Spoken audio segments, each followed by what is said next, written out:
AS do provasso do servo de Deus, quando o chamado divino traz do espécie. Sejam muito bem-vindo ao canal. Hoje vamos mergulhar em uma verdade profunda que raramente é abordada no púlpito. A provação especial é a dor peculiar que o servo escolhido de Deus enfrenta em sua jornada espiritual. Desde os patriarcas até os profetas, desde os apóstolos até os grandes contemporâneos, aquele que seu chamado para um propósito divino frequentemente experimentamos, desafio que parecem mais intenso, mais profundo e mais refinador que os comuns. Meu irmão, considérez motivo de grande alegria o fato de passarem por diversas provações, pois você sabem que a prova da sua fé produz perseverança. E a perseverança deve ter sua obra completa, a fim de que você seja maduro íntegro, sem lhes faltar coisa alguma. Tiago 1,2 ao 4.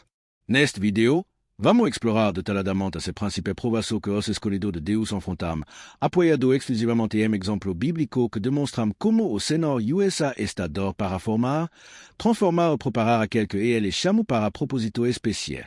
Se você já se perguntou por que parece que sua caminhada com Deus às vezes traz mais desafio do que alívio, ou por que sua provação parece mais intensa que dos outros ao seu redor, este estudo bíblico foi preparado especialmente para você.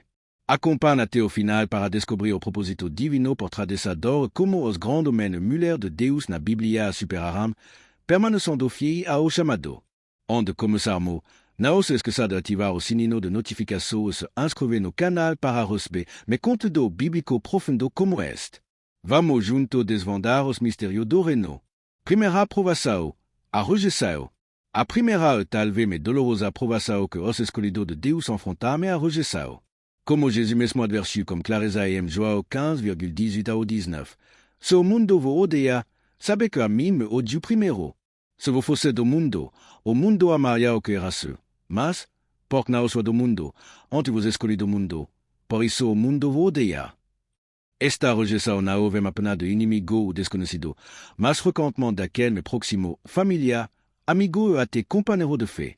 Observemos como este padrão se répète consistentemente nas Escrituras. José, filho de Jacob, recebeu o sono profético de Deus ainda jovem, claro sinal de seu chamado divino. Qual foi a resposta imediata? Seu irmão odiara Amanda, mas não lhe podiam falar pacificamente. A rejeição foi tão intensa que seu próprio irmão o lançara em uma cisterna e depois o vendraram como escravo para mercador midianita.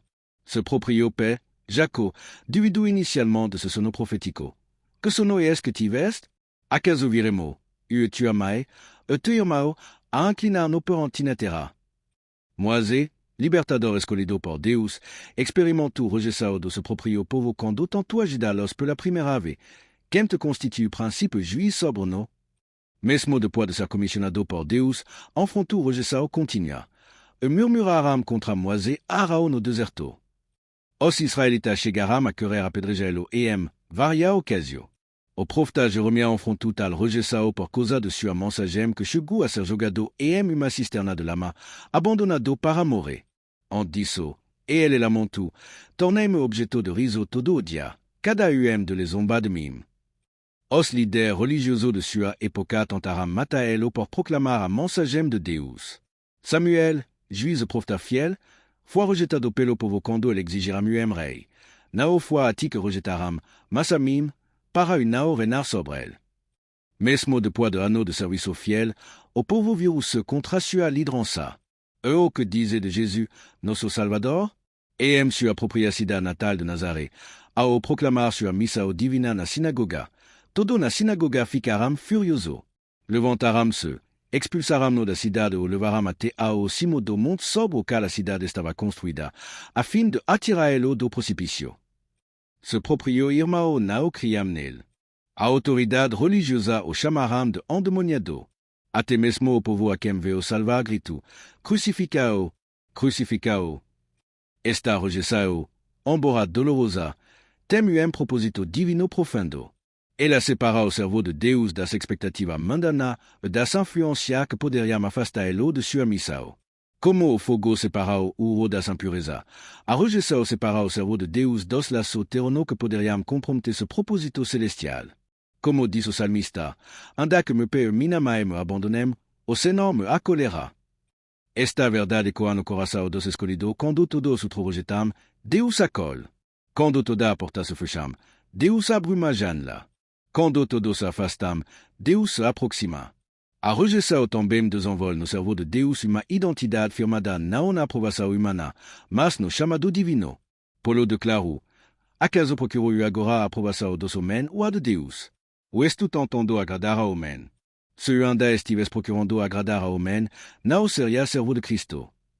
Querido irmão, parem por um momento e reflitam. De quem você tem buscado aprovação? A rejeição que você tem enfrentado por causa da sua fé ou do seu chamado podem ser, na verdade, confirmação de que está no caminho certo. Jesus foi rejeitado para que você pudesse ser aceito. Quando sentir o peso da rejeição, lembrem-se, você está em boa companhia na companhia dos profetas, dos apóstolos e do próprio Cristo. A rejeição não define seu valor. Seu valor já foi determinado na cruz do Calvário. Segunda aprovação, a solidão espiritual. A segunda aprovação que os escolhidos de Deus enfrentam é a solidão espiritual, uma experiência profunda de isolamento, mesmo quando fisicamente rodeado por outra pessoa. E o sentimento de que ninguém realmente compreende o peso de seu chamado, sua luta interior ou a profundidade de sua visão espiritual. Elias, talvez o exemplo mais claro desta aprovação, apoiou um grande triunfo espiritual no Monte Carmelo onde enfrentou sozinho 450 profetas de Baal, fugiu para o deserto e profundo desanimou. Declarou: eu sou o único que restou, e agora está procurando tirar-me a vida. Ele acreditava ser o único que permanecia fiel ao Senhor, uma solidão tão esmagadora que pediu para morrer. Basta, Senhor, tira-me a vida, põe-o melhor do que meu passado. Deus revelou a Elias que havia 7.000 em Israel, todos os joelhos que não se dobraram a Baal. Mas o fato de Elias não conhecê-los demonstra o isolamento real que os profetas muitas experimentam. Mesmo sabendo que não estava sozinho na fé, Elias carregava um chamado e uma batalha que outros não compartilhavam. Jeremias, conhecido como o profeta chorão, expressou sua solidão espiritual de forma pungente. Não me assentei na roda dos que se alegram, nem me regozijei. Por causa da tua mão sobre mim, assentei-me solitário, põe-me en cheste de indignação. Ce chamado se parou da alegria comum e o colocou em um caminho solitário. Davi, mesmo sendo rei e tendo muito seguidor, expressou sua solidão em vários salmos. Olhei a minha direita, E6, mas não havia quem me conhecesse. Refúgio me faltou, ninguém me cuidou da minha alma. Salmo 142,4. Também me escreveu: por a mort de titeno suportado afronta, a confusão cobriu meu rosto. Tornei-me estranho para meu irmão e desconhecido para os filhos de minha mãe. João Batista, o precursor do Messias, vive no deserto, vestia-se de pele de camelo e alimentava-se de gafanoto e mel silvestre. Sua mensagem e estilo de vida o isolaram da sociedade comum. Mesmo de sua prisão, on viu mensageiro a Jesus questionando: es-tu aquele que haveria de vir ou devemos esperar outro?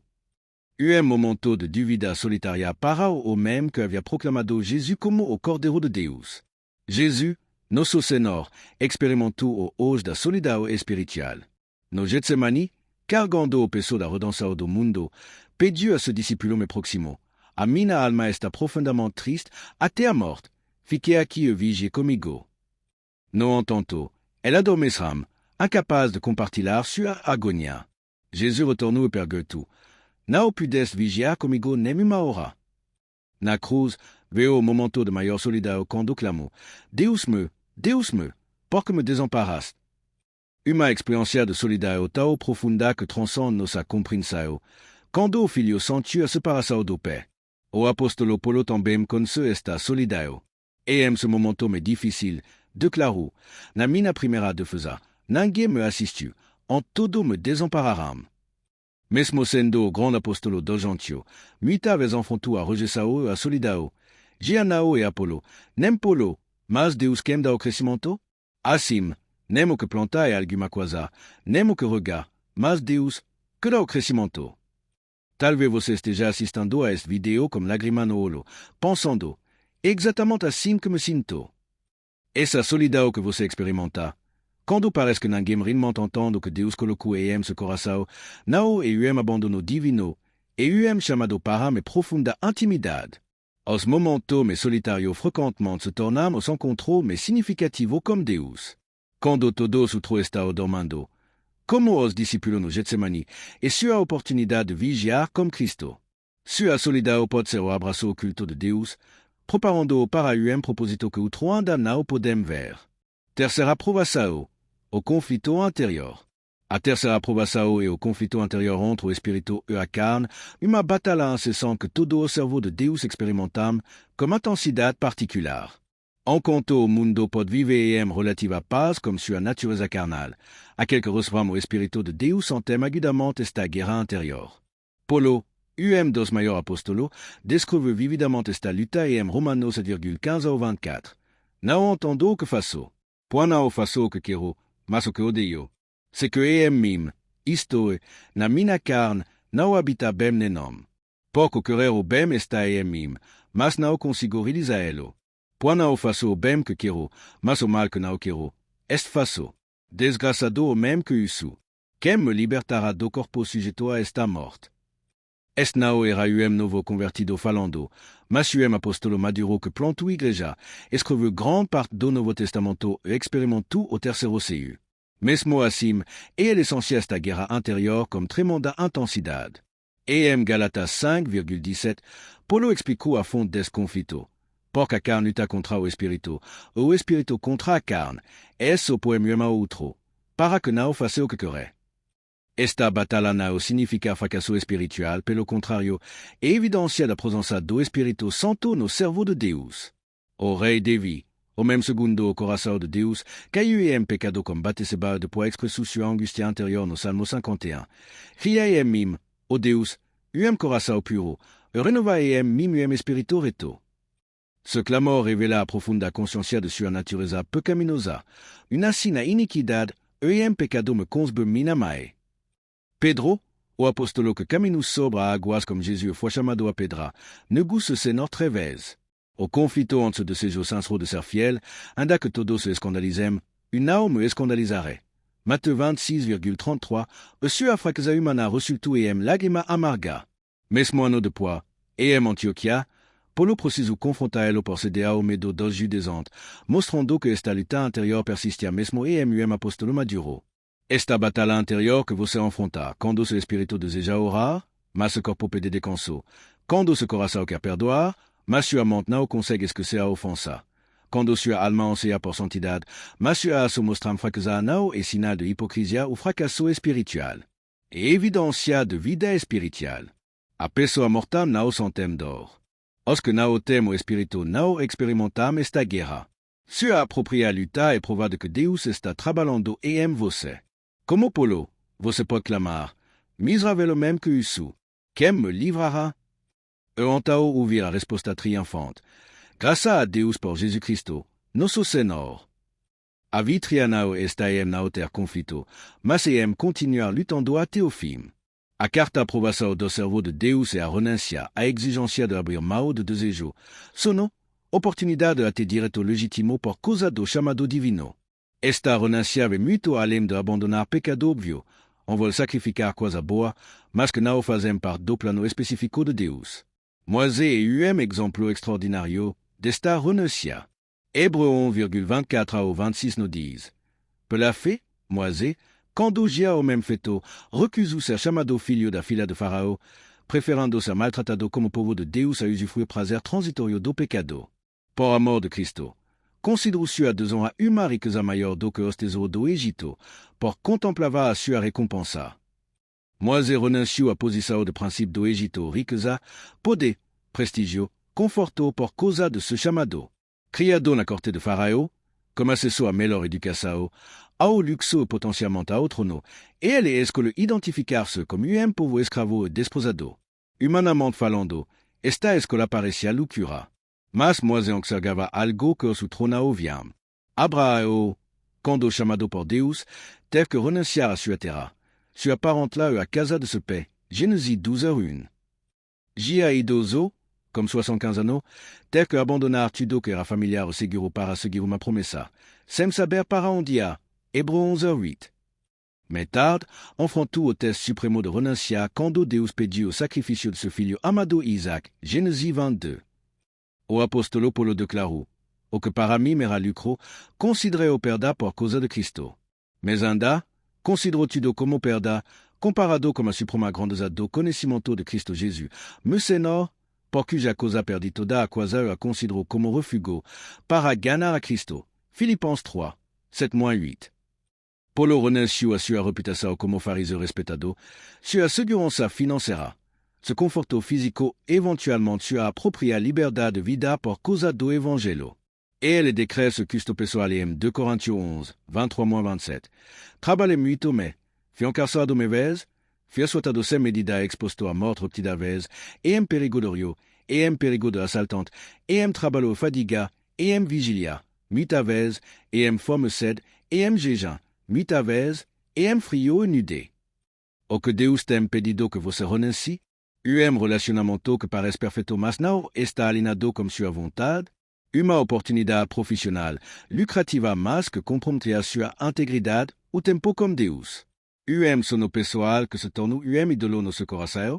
A renúncia é dolorosa não só das coisas más, mas das coisas boas que simplesmente não são a melhor para o propósito de Deus e em sua vida. Jesus pergunta hoje, de que adianta ganhar o mundo inteiro e perder a sua alma? Talvez o que você vê como perda, Deus veja como investimento eterno. Não há renúncia sem recompensa no reino de Deus. O que você solta nas mãos do Criador, e ele multiplica e devolve em abundância, senão nesta vida, certamente na eternidade. Quanto à aprovação, a incompreensão. A quanta aprovação afrontada pelo servo de Deus e a incompreensão persistente são mal interpretado, julgado erroneamente ter sua motivação, mensagem a sua distorcida, mesmo por pessoa de boa intenção. Noé é exemplo extraordinário desta aprovação. Por 120 anos, ele construiu uma arca em terra seca, segundo a instrução detalhada de Deus. Imagina zombaria, o ridículo e a incompreensão que enfrentou durante esse longo período. Por que construir barco gigantesco ou não há água? Por que armazenar comida para tanto anime? Por que desperdiçar sua vida com essa tarefa absurda? A Bíblia o descreve como progador da justiça, indicando que ele não apenas construía, mas também advertia a mensagem que foi universalmente rejeitada até que o dilúvio veio. Quando Josué e Caleb retornaram da exploração da terra prometida, trouxeram relatório baseado na fé. Se o Senhor se agradar de nós, então nos introduzirá nesta terra e nos la dará. Mas o sutro de espiar toda a congregação os interpretará mal. Toda a congregação falou e apedrejá-los. Sua perspectiva baseada na fé foi interpretada como insensatez e arrogância. O profeta Jeremias foi acusado de traição e derotismo quando profetizou que Jerusalém queria diante da Babilônia. Este mesmo não busca o bem desse povo, mas o seu mal. Na verdade, ele era o único transmitindo fielmente a mensagem de Deus, buscando salvar vida através da rendição. Por sua mensagem popular, foi jogado em uma cisterna de lama. Quando você se sente incompreendido por seguir o chamado de Deus, quando sua obediência é interpretada como extremismo, quando sua fidelidade é vista como fanatismo, quando seu compromisso com a verdade é rotulado como intolerância, lembre-se, você está em excelente companhia. Os maiores servos de Deus foram os mais incompreendidos. Jesus foi chamado de blasfemo por dizer a verdade sobre quem ele era. Paulo foi chamado de perturbador por pregar o evangelho. Noé foi ridicularizado por construir uma arca. Você não será julgado pelo rótulo que os outros colocaram em você, mas pela fidelidade ao que Deus lhe pediu para fazer. Como Jesus ensinou, bem-aventurado soit quando, por minha causa, vos injuriarem e perseguirem, mentando, disserem todo mal contra vos. Sexta aprovação, a espera. A sexta aprovação que os escolhidos de Deus enfrentaram é a espera, período doloroso onde aparentemente nada acontece, enquanto o servo de Deus aguarda o cumprimento das promessas divinas. E mundo de gratificação instantânea. Os verdadeiros servos de Deus frequentemente são chamados a esperar por longo período. Abraão recebeu a promessa de filho quando tinha 75 anos, mas precisou esperar 25 anos até o nascimento de Isaac. Durante esse tempo, ele não duvidou da promessa de Deus por incredulidade. Antes, foi fortalecido na fé, dando glória a Deus, estando plenamente convicto de que ele era poderoso para cumprir o que havia prometido. Romanos 4,20,21. Mesmo quando sua esposa Sara riu da ideia de ter filho na velhice, Abraão continuou confiando no tempo perfeito de Deus. José teve sono profético na adolescência, mas passou 3 anos como escravo e prisioneiro antes de ver seu propósito realizado. Até que se cumpris a sua palavra do Senhor provu. Do 17 aos 30 anos, José expoem circunstância difícil, vendido pelo irmão, falsamente acusado por uma mulher, esquecido por aquele que promettra magida a ele. Tudo parecia contradizer o sono que Deus lhe dera. Davi foi ungido rei ainda jovem, mas passou cerca de 15 anos fugindo do sol, escondendo-se em caverna, onde assumir o trono. Durant este tempo, ele escreveu, Esprit com patiência no Senhor, e ele sans qui nous paramim, e ouviu o meu clamor. E outro salmo, e ele encorajou, espera no Senhor, anima-te, e ele fortalecerá o teu coração, espera, pois, no Senhor. Moisés passou 40 anos no deserto de Midia como pastor de Ovela en que Deus o chamasse para libertar Israel. 40 anos. Imagino que deve ter passado por sua mão durante esse longo período. E ele havia tentado libertar ce povo por conta própria aos 40 anos e falhou. Agora, aos 80, quando provavelmente havia desistido da ideia, Deus o chamou para a missão que sempre esteve destinado a cumprir. Paulo, após o dramático encontro com Cristo na estrada de Damasco, passou 3 anos no deserto da Arábia onde iniciar seu ministério. Mesmo depois dessa preparação, enfrentou um longo período em prisão romana quando parecia que seu ministério havia sido interrompido. Você tem a sensação de que sua vida está em uma sala de espera divina? Que Deus lhe mostrou promessa a propósito, mas nada parece acontecer. A espera não é tempo perdido no relógio de Deus. E no deserto da espera que Deus forja o caráter que poderá sustentar a ansão que virá. Deus está mais interessado em quem você está se tornando do que no que você está realizando. Moisés precisou de 40 anos no deserto antes de liderar o êxodo. Davi precisou de anos fugindo como refugiado antes de assumir o trono. José precisou da prisão antes do palácio. A espera não é punição e preparação. Como escreveu o profeta Isaías, os que esperam no Senhor renovam a sua força, sobem como a águia, correm e não se cansam, caminam e não se fatigam. Isaías 40,31. Sétima provação, a separação. A sétima provação que os escolhidos de Deus enfrentaram a separação, o doloroso processo de deixar para outra pessoa, lugar, relacionamento e situação que não podem acompanhá-los em sua jornada espiritual. Esta separação raramente é fácil, mesmo quando necessária. Abraão recebeu a promessa de filho quando tinha 75 anos, mas precisou esperar 25 anos até o nascimento de Isaac. Durante este tempo, ele não duvidou da promessa de Deus por incredulidade. Antes, foi fortalecido na fé, dando glória a Deus, estando plenamente convicto de que ele era poderoso para cumprir o que havia prometido. Romanos 4,20,21. Mesmo quando sua esposa Sara riu da ideia de ter filho na velhice, Abraão continuou confiando no tempo perfeito de Deus. José teve sono profético na adolescência, mas passou 3 anos como escravo e prisioneiro antes de ver seu propósito realizado. Até que se cumprisse a palavra do Senhor provu. Do 17 aos 30 anos, José expoem circunstância difícil, vendido pelo irmão, falsamente acusado por uma mulher, esquecido por aquele que promettra magida a ele. Tudo parecia contradizer o sono que Deus lhe dera. Davi foi ungido rei ainda jovem, mas passou cerca de 15 anos fugindo do sol, escondendo-se em caverna, antes de assumir o trono. Durante este tempo, ele escreveu, Esprit com patiência no Senhor, e ele sans qui nous paramim, e ouviu o meu clamor. E outro salmo, e ele encorajou, espera no Senhor, anima-te, e ele fortalecerá o teu coração, espera, pois, no Senhor. Moisés passou 40 anos no deserto de Midia como pastor de Ovela en que Deus o chamasse para libertar Israel. 40 anos. Imagino que deve ter passado por sua mão durante esse longo período. E ele havia tentado libertar ce povo por conta própria aos 40 anos e falhou. Agora, aos 80, quando provavelmente havia desistido da ideia, Deus o chamou para a missão que sempre esteve destinado a cumprir. Paulo, após o dramático encontro com Cristo na estrada de Damasco, passou 3 anos no deserto da Arábia onde iniciar seu ministério. Mesmo depois dessa preparação, enfrentou longo período em prisão romana quando parecia que seu ministério havia sido interrompido. Você tem a sensação de que sua vida está em uma sala de espera divina? Que Deus lhe mostrou promessa a propósito, mas nada parece acontecer. A espera não é tempo perdido no relógio de Deus. E no deserto da espera que Deus forja o caráter que poderá sustentar a ansão que virá. Deus está mais interessado em quem você está se tornando do que no que você está realizando. Moi preciso de 40 anos no deserto de lidar o exodo. Davi preciso de anos fugindo como refugiado de assumir o trono. José preciso da prisão do palácio. A esperar nao e punissao e preparação. Como escreveu o profeta Isaías, os que esperam no Senhor renovam a sua força, sobem como a águia, correm, e nao se cansam, caminam, e nao se fatigam. Isaías 40,31. Sétima provação, a separação. A sétima provação que os escolhidos de Deus enfrentam a separação, o doloroso processo de deixar para outra pessoa, lugar, relacionamento e situação que não podem acompanhá-los em sua jornada espiritual.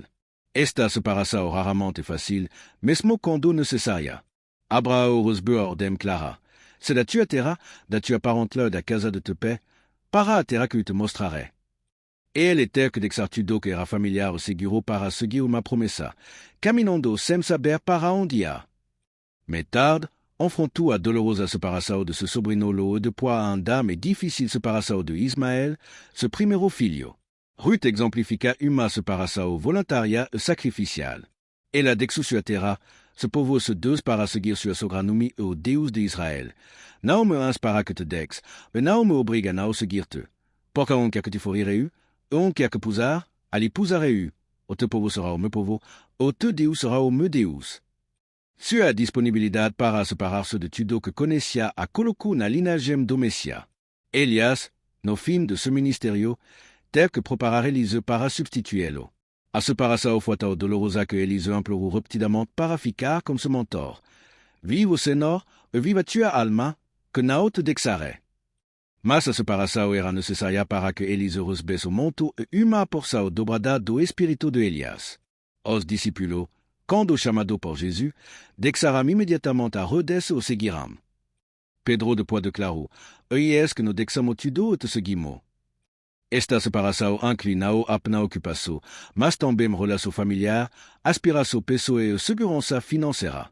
Paulo experimentou a dor da separação ministerial quando escreveu: Demas me desamparou, amando o presente século. E ele também teve que separar-se de Barnabé. Sétima provação, a separação. Paulo experimentou a dor da separação ministerial quando escreveu: Demas me desamparou, amando o presente século. E ele também teve que separar-se de Barnabé.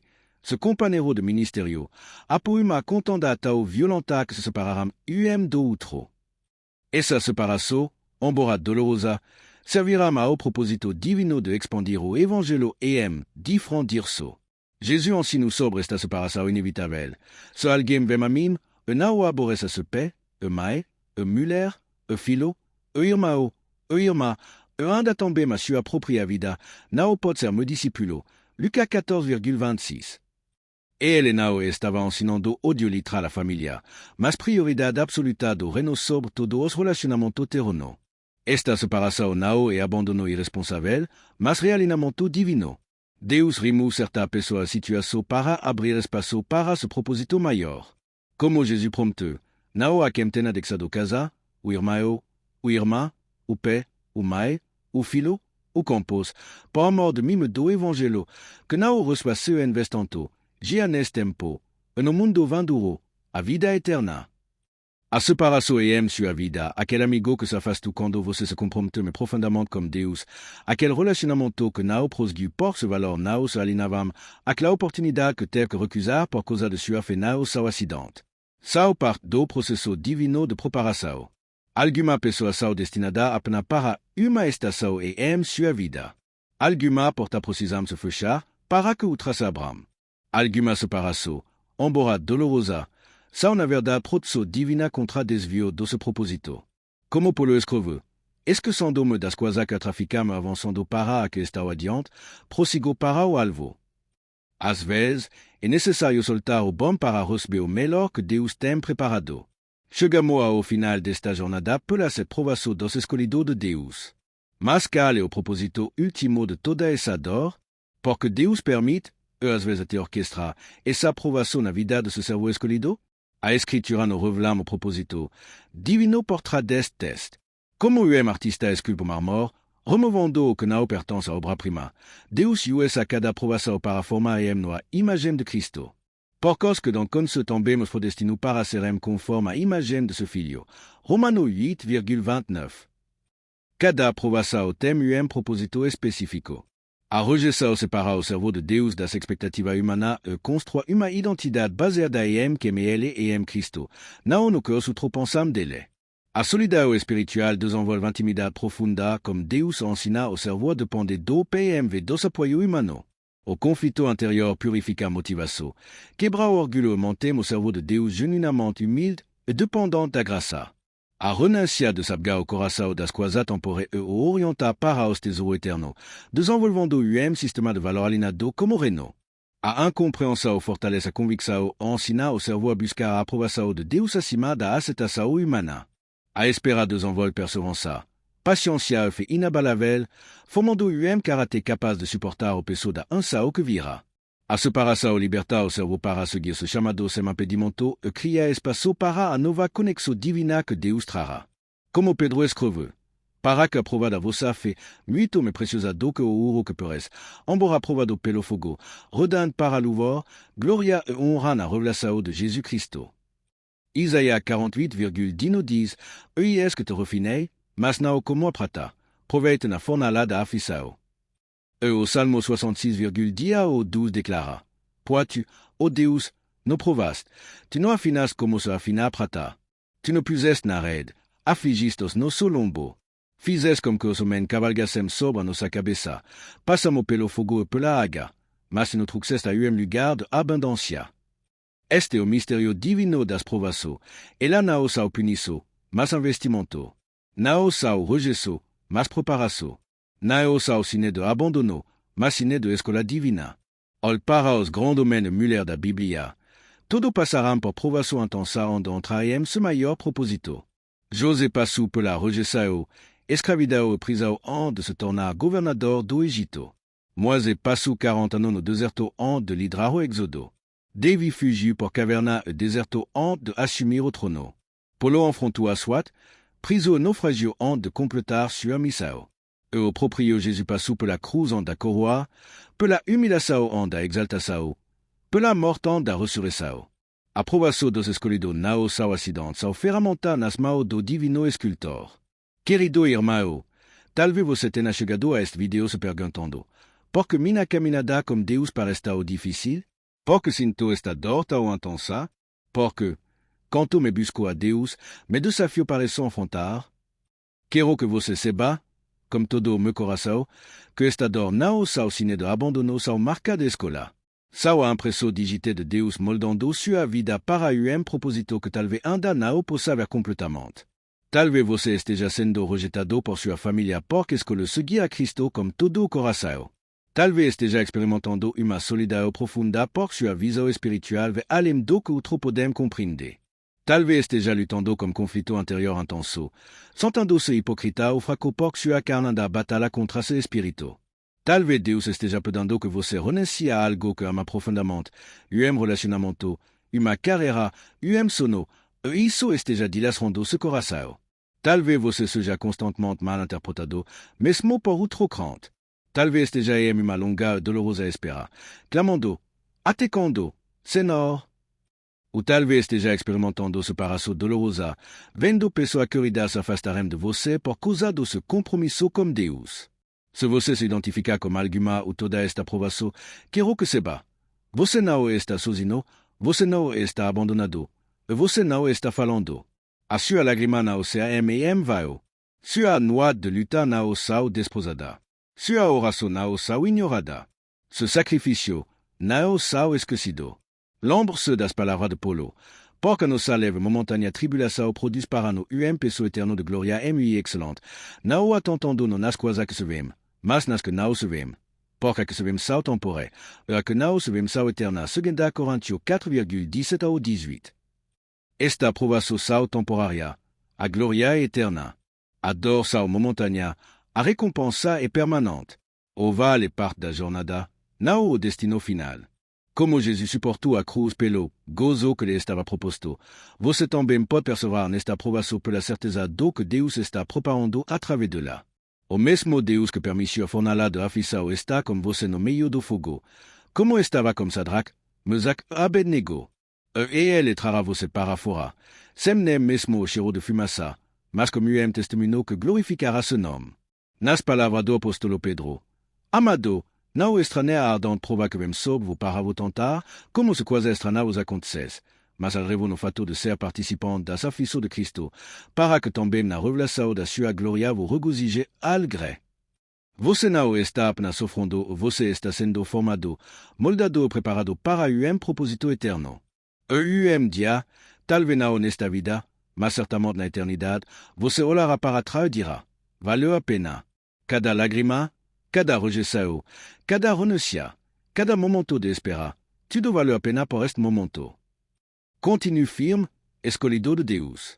O mestre está trabalhando e ama você. E ele sempre termina o que começa. Se és conteúdo que seu coração hoje, não garço para você. Compartilhe este vídeo com alguém que pode estar enfrentando alguma desta aprovação agora mesmo. Sua luta pode ser o testemunho que alguém precisa ouvir. Inscreva-se em nosso canal da Bíblia e ative o sininho de notificação para receber meu conteúdo bíblico profundo que fortalece a fé em tempo difícil. Deixe no comentário qual destas aprovações você está enfrentando agora e como Deus tem sustentado você nesse processo. Ce testemunho pode ser exatamente o que outro irmão ou irmã precisa ler hoje. Se esse conteúdo abençoe sua vida, considere dar like e compartilhar com seu círculo de amigos e familiar. A palavra de Deus precisa alcançar aquele que está lutando e em silêncio. E lembre-se da promessa de Deus. O Senhor é bom, uma fortaleza no dia da angústia, e conhece os que confiam nele. 9,7. Até o próximo vídeo. Que a paz do Senhor esteja com você e em cada provação, e que você encontre força renovada para continuar firme em seu chamado divino.